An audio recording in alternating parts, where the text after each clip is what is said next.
जब कोरोना में लोग मर रहे थे उस समय अरविंद केजरीवाल शीश महल बना रहा था। जब लोगों की सांसें घुट रही थी तो लोगों की कफन में से पैसा चुराने का काम इन लोगों ने किया है। बड़ी विकराल स्थिति, सीवरों की हालत बहुत ख़राब है, सीवर है ही नहीं है तो चौक पड़े हैं।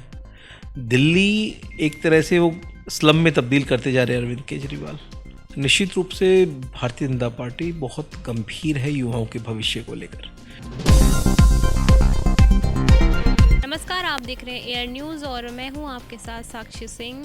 और इस वक्त हम खास बातचीत करेंगे भाजपा अध्यक्ष और निगम पार्षद अमित खरकरी जी से, जो न केवल संगठन को मजबूत कर रहे हैं बल्कि विकास की एक नई कहानी भी लिख रहे हैं। आइए उनके नेतृत्व और विशेषताओं के बारे में बात करते हैं। अच्छा सर, आपका नाम? अमित खरकरी। आपकी पोस्ट? Zone chairman Najafgarh. तो सर, जनता को आप अपने बारे में कुछ बताना चाहेंगे? देखिए,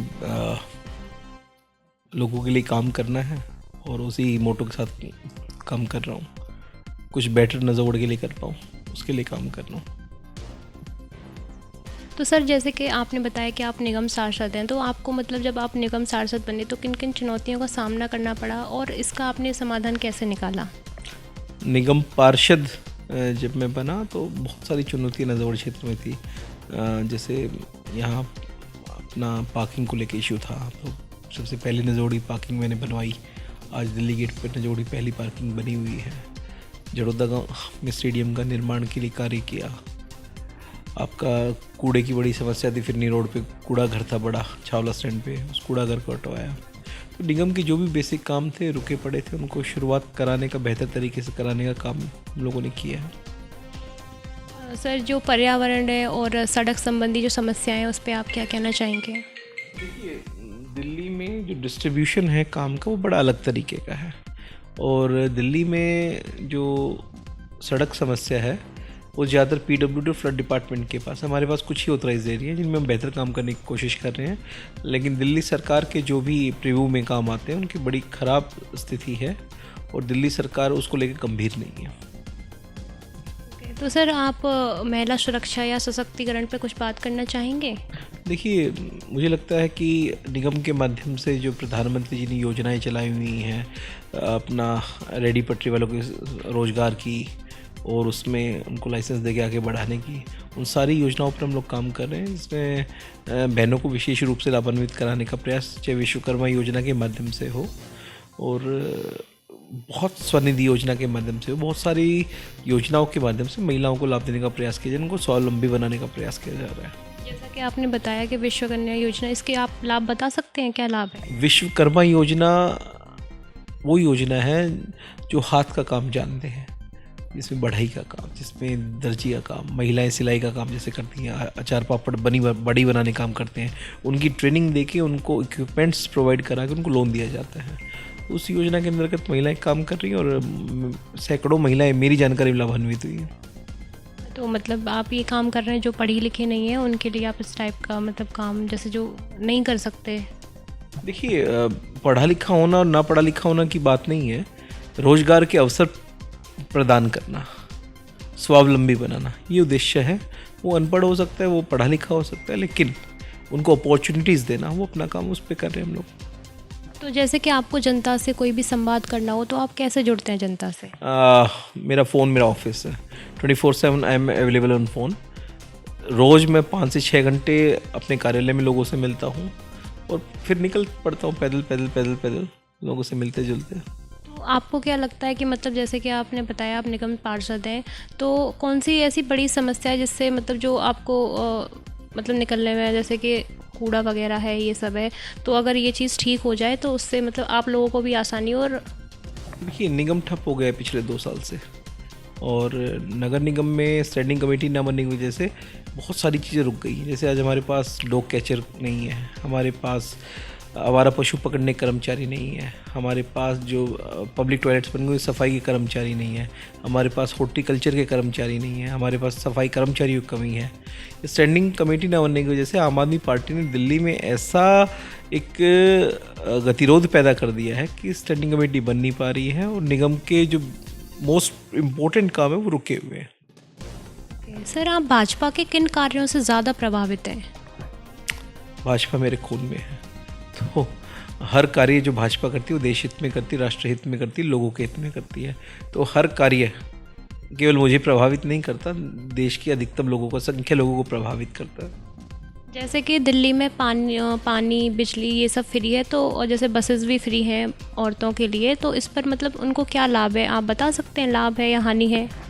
देखिए, मैं 2 चीज़ें ज़रूर जानता हूँ। आज आप कमरे में इंटरव्यू करने की बजाय आप क्षेत्र में इंटरव्यू करिए, पानी मिल ही नहीं रहा है, आ रहा है तो बड़ा गंदा और बदबूदार। रात को 3-3 बजे लोगों को जगना पड़ता है पानी भरने के लिए। बड़ी विकराल स्थिति, सीवरों की हालत बहुत ख़राब है, सीवर है ही नहीं है तो चौक पड़े हैं। दिल्ली एक तरह से वो स्लम में तब्दील करते जा रहे हैं अरविंद केजरीवाल। सिर्फ वोट बैंक की राजनीति करना, देखिए जल बोर्ड जो कई सौ करोड़ के फ़ायदे में होता था, आज 76,000 करोड़ से ज़्यादा के लोन पर है केजरीवाल के समय के बाद। धीरे धीरे व्यवस्था कोलैप्स कर जाएगी और दिल्ली बर्बादी की ओर जा रही है। श्रीलंका और वेनेजुएला जैसी स्थिति दिल्ली में होने वाली है। अच्छा, शिक्षा और बेरोजगारी पे आप कुछ कहना चाहेंगे सर? देखिए, मैंने बताया कि विभिन्न योजनाओं के माध्यम से, जो प्रधानमंत्री जी के माध्यम से योजनाएं शुरू हुई हैं, विश्वकर्मा योजना, स्वनिधि योजना, स्टार्टअप इंडिया, मेकअप इंडिया, तो इन सब योजनाओं के माध्यम से लोगों को स्वावलंबित करने का प्रयास किया जा रहा है। उसके माध्यम से बेरोजगारी को ख़त्म करने का प्रयास किया जा रहा है। प्लस आज दिल्ली में आम आदमी पार्टी की सरकार है। ये सवाल वो ज़्यादा बेहतर जवाब उनको देना चाहिए, लेकिन हमारी जो गारंटियों के पत्र आने वाले हैं अगले कुछ समय में दिल्ली भाजपा के, वो निश्चित रूप से इन सारी समस्याओं से निजात दिल्ली को दिलाने वाले हैं। जैसा कि सर अभी कुछ टाइम पहले जो एग्ज़ाम हुए थे यूपी कांस्टेबल और ये सब, तो इनमें पेपर लीक का मामला सामने आया था, तो कुछ लोगों के ये सब जवाब थे कि हो सकता है भाजपा खुद से पेपर जो है लीक कराती है फिर से, तो आप इस पर क्या कहना चाहेंगे? अब कुछ तो लोग कहेंगे, लोगों का काम है कहना, तो आपको भी मसाला चाहिए, लोगों को मसाला चाहिए, तो कुछ भी कह देते लोग। अखिलेश जैसे लोग जिनकी खुद टोटी चोर है, उनकी ज़बान में हड्डी तो है नहीं, कुछ भी कह देते हैं। नहीं सर, ऐसा है ना कि कुछ बच्चों को इससे डिमोटिवेट फील होता है कि वो बार बार मेहनत करते हैं और ये सब हो जाता है, तो इसीलिए। देखिए, अपराधी अपराध करेगा। अब आप कहेंगे कि यदि कहीं किसी को चाकू लग गया या चाकू मार दिया तो भाजपा की इंटेंशन थी। देखिए, ऐसा नहीं होता है। निश्चित रूप से भारतीय जनता पार्टी बहुत गंभीर है युवाओं के भविष्य को लेकर। निश्चित रूप से जहाँ जहाँ हमारी सरकारें हैं वहाँ बहुत गंभीरता से हम लोग काम कर रहे हैं। कोई एक आधी घटना पेपर लीक की हो जाती है और बिल्कुल निश्चित रूप से विचारणीय है, नहीं होना चाहिए, लेकिन उस पर गंभीर एक्शन जो हुए हैं सरकार के द्वारा वो दिखाते हैं सरकार कितनी गंभीर है।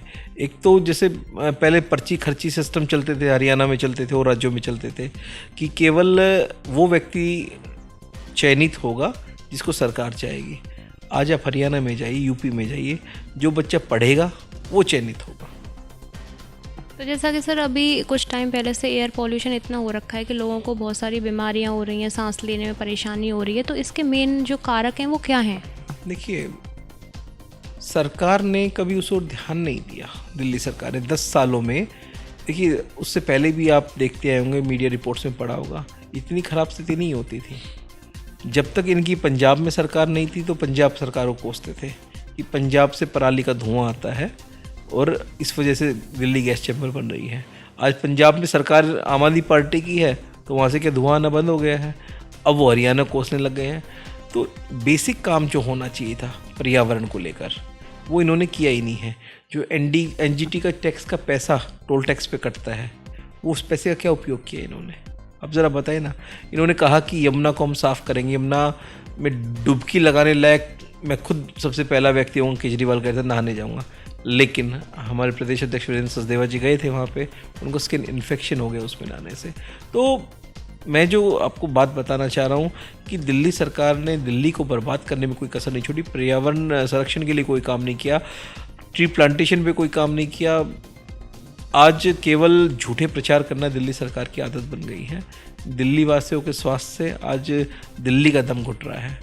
स्मोक गन में इन्होंने घोटाला किया, एक बड़ा घोटाला, इसकी शिकायत मेरे एलजी साहब को भी कर रखी है। बड़ा घोटाला इन्होंने स्मोक गन में किया और वो निश्चित रूप से थोड़े दिन में सामने खुल के आ रहा है, आतिशी ने उसमें सीधा पैसा लिया है, केजरीवाल को सीधा पैसा गया है, उसमें जांच चल रही है और निश्चित रूप से दूध का दूध पानी का पानी होने वाला है। तो जैसा कि अरविंद केजरीवाल के ऊपर घोटाले का जो आरोप लगा है वो कितना सही और गलत है, क्या आप बता सकते हैं? देखिए, पूर्ण रूप से सही है और उसकी जांच चल रही है। अरविंद केजरीवाल, शीश महल बनाने वाले अरविंद केजरीवाल, जब कोरोना में लोग मर रहे थे उस समय अरविंद केजरीवाल शीश महल बना रहा था। जब लोगों की सांसें घुट रही थी तो लोगों की कफन में से पैसा चुराने का काम इन लोगों ने किया है। आतिशी और अरविंद केजरीवाल महाठग है, महाचोर है। दिल्ली को बर्बाद करने में इन लोगों ने कसर नहीं छोड़ी है।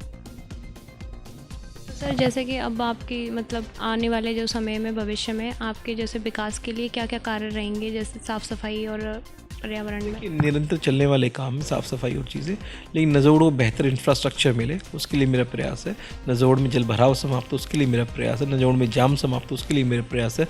नज़ोड़ में तूड़ा मंडी और सब्जी मंडी को नया स्थान मिले उसके लिए मेरा प्रयास है। और दिल्ली के लिए जो हमारी योजनाएं होंगी वो जल्दी हमारे गारंटी पत्र में और घोषणा पत्र में आपको नज़र आ जाएंगी कि किस प्रकार की एक मॉडल दिल्ली हम लोग चाहते हैं। धन्यवाद सर। स्टार्ट।